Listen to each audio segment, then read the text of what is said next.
Okay, so Lucy, you're a remote expedition doctor and you go off with all sorts of groups, including BBC film crews, to all parts of the world to make sure that they're safe while they're out there filming. More and more people are going to remote places on holiday, often with their families. What are the things that they need, or how do they need to prepare, and what are the things that they need to think about before they go?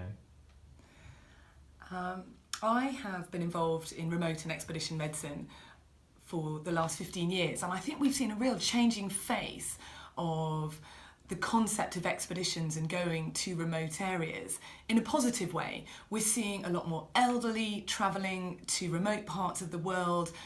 Remote places are becoming a lot more accessible to a lot more people. We're also seeing a lot more charity expeditions going up Kilimanjaro, going to the Sahara Desert, going to both poles, which is fantastic that we're enabling people to have access to these kinds of fantastic places. But what it also brings about is challenges in terms of medical care and staying safe while you're there. And I think that often isn't apparent to the participants going on these challenges.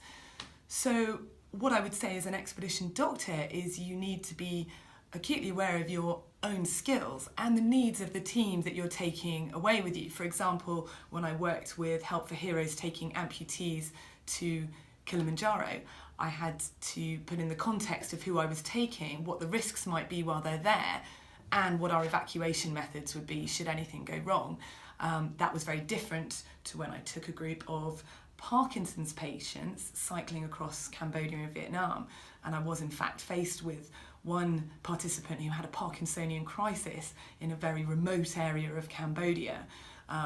So understanding what the risks are and getting the participants to take responsibility for that and perhaps go on courses and training in medical skills, and as an expedition medic, advancing your skills and techniques in those areas as well.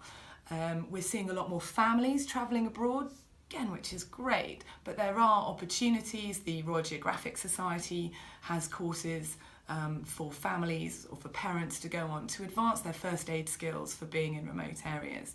So I think as an expedition medic, we're definitely seeing a changing face in the demographic and type of people going to remote areas. But with that comes an inherent risk, and a risk that perhaps people don't understand.